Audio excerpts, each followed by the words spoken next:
Бид нар урд өмнө дэннүү боловсралтай өгдөг хүмүүс. Одоо хаадын боловсралтай байсан.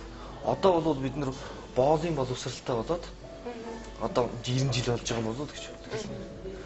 Одоо ингээд Монголын бүх залуучууд хөдөөнөөс аав ээжигээ шатааж гэр орноо сөнөөж те орж ирээд энэ Улаанбаатар хотод юу болж үйлдвэрлэгдэж байгаа гэхээр зэрэг ерөөсөө Монгол орноо өгөөсгөгч энэ ёс заншлаа өгөөсгөгч болж үйлдвэрлэгдээд тэгээд мөрөөдөл нь болохоор энэ зээжилсэн ном энэ байгаа орчинтойгоо ингээд хүлээн зөвшөөрөөд дасан зохицоод ирэхээр зэрэг яадаг вэхээр Солонгосыг мөрөөдөд Америкийг мөрөөдөж эхэлдэг.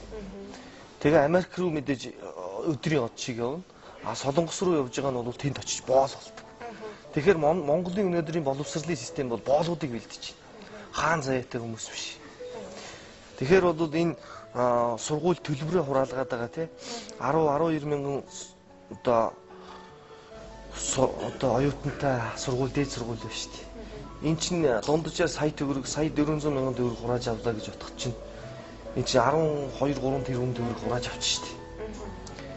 Тэгэхээр чин зэрэг энэ чинь энэ тэрбум төгрөгөөс чинь одоо хүмүүс цаана кармагаал тэмдэглэж байгаа шүү дээ. Хэдэн багш нарт яах юм бэ? Нэг сарын 500 багш нэг 500 мянган төгрөгөд 2.5 тэрбум ойлгомжтой байгаа.